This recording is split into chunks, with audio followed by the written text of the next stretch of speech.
since I'm the #1 in professional wrestling, everybody wants to jump on the bandwagon, man. The legend who became Hulk Hogan was first drawn to wrestling as a fan.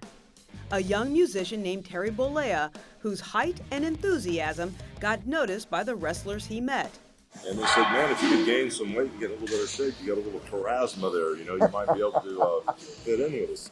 Bollea received his stage name, Hulk, after fellow wrestlers noticed he was bigger than Lou Ferrigno, the bodybuilder who played the Incredible Hulk on TV. We've got hundreds of thousands of Hulkamaniacs. We're gonna make Woodstock look like a backyard barbecue, brother.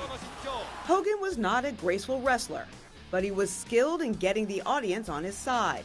He became an overwhelming crowd favorite, riding a huge wave of popularity he called Hulkamania. For me, you can turn your TV on some weekends and catch 10 saturating hours of Hulk Hogan or more, so I spent a lot of time in front of the camera. Hogan's pride in his work got him into legal trouble. In 1984, during a talk show appearance, comedian Richard Belzer asked Hogan to try a wrestling move on him.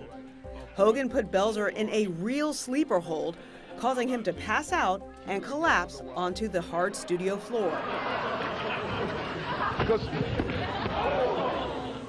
Belzer ended up with a deep cut to the back of his head. He filed a lawsuit against Hogan and the World Wrestling Federation, which was settled out of court. But Hogan's star continued to rise, presenting himself as a healthy, family-friendly, flag-waving patriot. Train, say your prayers, eat your vitamins, be true to yourself, true to your country, be a real American. Whew. The peak of his wrestling career came in WrestleMania 3, when he defeated Andre the Giant with a body slam. Look at this! He's I don't believe it! Out of character, Hogan admitted that his level of stardom couldn't last forever. They're excited as heck to see you, and it's a once-in-a-lifetime opportunity, and thank God it's still happening. What if it wasn't? Eventually, Hogan's wrestling stardom did fade and was tarnished when he was forced in court to admit he had used steroids. Hogan tried to rebrand himself as a reality TV star, the overprotective dad to 2 kids, and Hogan knows best. If we're dysfunctional, we're a normal dysfunctional family. But that family image was rocked after his longtime marriage ended, and a video later leaked online showed him having sex with a married woman.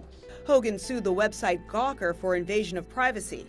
The case ultimately bankrupted Gawker and ended with a $31 million settlement for Hogan. I think we made history today because I think we protected a lot of people from maybe going through what I went through. In the ring, on TV, or even in the courts, Hulk Hogan was a compelling entertainer who fulfilled the celebrity dream he had for himself. When it's in your blood, you'll do about anything to make it and get the job done.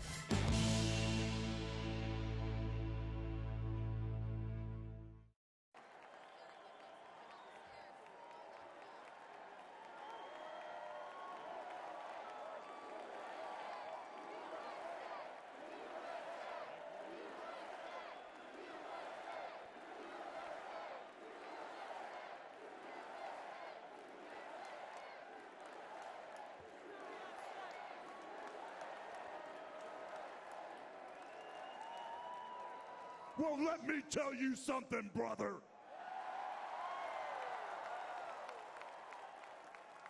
You know something? When I came here tonight, there was so much energy in this room. I felt maybe I was in Madison Square Garden getting ready to win another world title. Or maybe I thought the vibe was so intense, the energy was so crazy, it felt like maybe I was going to press that no-good, stinky giant over my head and slam him through the mat, brother. But what I found out was I was in a room full of real Americans, brother. And at the end of the day, with our leader up there, my hero, that gladiator, we're gonna bring America back together. One real American at a time, brother.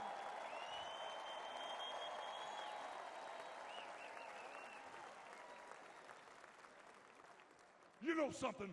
I've seen some great tag teams in my time. But what happened last week when they took a shot at my hero. And they tried to kill the next president of the United States. Enough was enough. And I said, let Trumpomania run wild, brother. Let Trumpomania rule again. Let Trumpomania make America great again.